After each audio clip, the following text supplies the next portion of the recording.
Yom HaShoah. Je ne peux m'empêcher de m'adresser à un homme que je ne connais pas. Ma seule certitude, il existe, veilleur de la mémoire.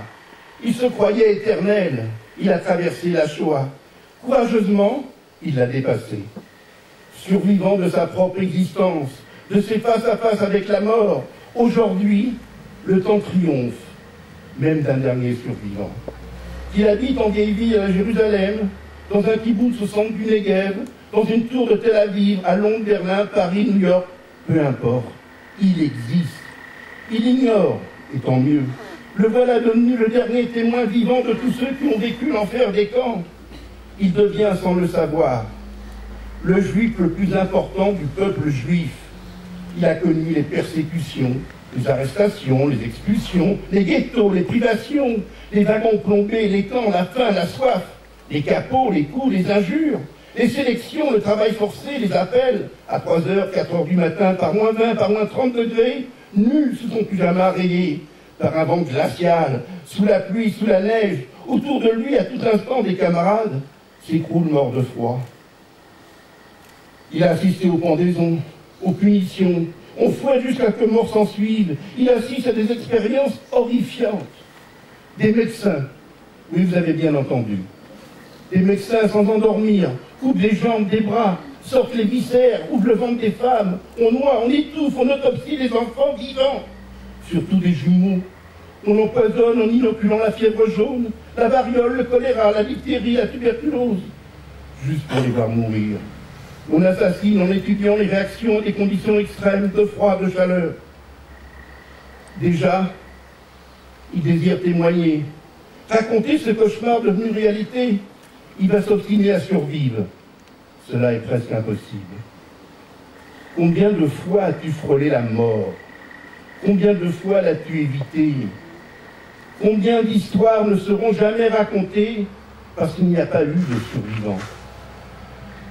Comment les tueurs ont-ils tué? Aujourd'hui, toi le dernier survivant, tu te souviens de cette journée où tu fus conduit avec d'autres camarades à la rampe de Birkenau. Votre travail consistait, dès l'arrivée d'un convoi, dès l'ouverture des portes, d'y extraire rapidement les cadavres de ceux qui n'avaient pas eu la force de supporter l'effroyable voyage. Pour toi, une journée comme les autres. D'Europe, les convois se succèdent toutes les 20 minutes. Ce jour-là, ce qui retient particulièrement ton attention, c'est le nombre important de SS qui attendent un convoi. Les SS connaissent l'origine de l'un de ces convois. Et comme il faut bien s'amuser un peu, cela mérite un peu d'attente. 11 jours auparavant, les nazis font irruption dans un hôtel de Salonique, pleine célébration d'un mariage juif. En 10 minutes, les nazis embarquent toute la noce dans leur camion. À l'arrivée à Birkenau, quand enfin les portes s'ouvrent, ils sont tous là. La mariée en blanc, le mari en noir, chapeau de forme, les parents, les grands-parents, même le grand-père dans sa chaise roulante, le rabbin, les témoins, les invités, tous les invités, les petites demoiselles d'honneur, les serveurs, les cuisiniers, le verre pas encore brisé.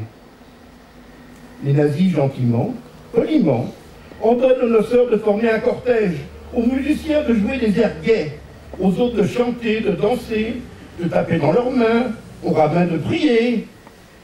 Les nazis connaissent les traditions. On hisse la mariée, le marié sur des petites chaises soulevées à bout de bras. C'est eux qui auront le privilège de découvrir cette haute cheminée d'où sort une âcre fumée, gluante, collante, polluée par des milliers de grosses mouches. Le cortège, toujours chantant, dansant, traverse une partie du camp. Baraque à perte de vue, mirador encerclé de fils de fer barbelés, électrifiés, ombre d'hommes en costumes zébrés, pas encore morts, mais plus du tout vivants. Odeur terrible de caoutchouc brûlé, de chair carbonisée qui vous pénètre par la bouche, par le nez, par tous les pores de la peau. Arrivés au milieu de nulle part, les SS décident qu'ils ont assez rigolé. Ils sortent les fouets, les schlags. On tue le rabbin à coups de gourdin. On arrache les bébés des bras des mamans. On les précipite encore vivants dans la fosse en feu. Vite, plus vite, schnell. Tout le monde doit se déshabiller, rentrer dans la chambre, plus vite, encore plus vite. Tout le monde doit s'engouffrer, on les pousse, on se bouscule.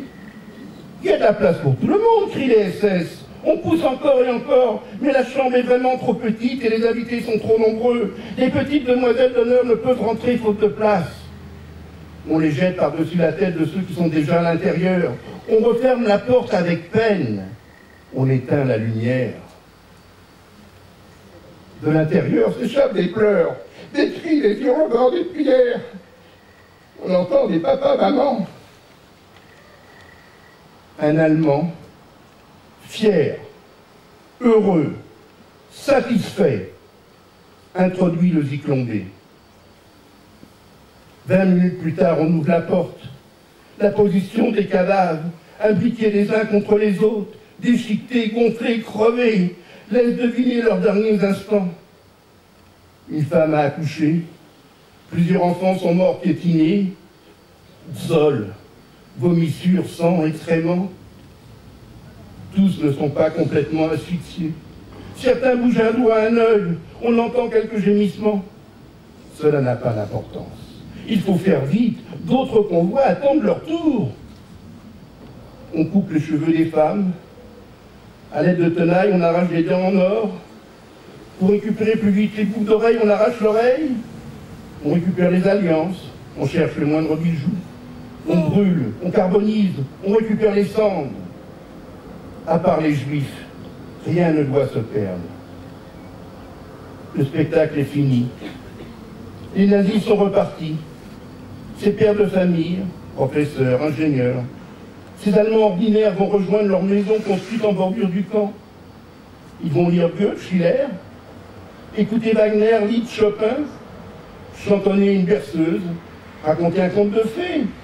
Il faut bien endormir leur tête blonde. Oh, combien d'histoires ne seront jamais racontées faute de survivants. Et même s'ils les avaient racontées, qui les aurait crues? Personne. Alors, au moment de disparaître, notre dernier survivant se pose des questions. Qui va parler, même mal? Qui va transmettre? Vont-ils être oubliés? Vont-ils mourir une seconde fois? Rassure-toi, jamais nous ne pourrons oublier. Nous nous souviendrons de tout, terriblement. De génération en génération, jamais nous ne pourrons oublier. Aujourd'hui, le dernier survivant, c'est vous, c'est nous.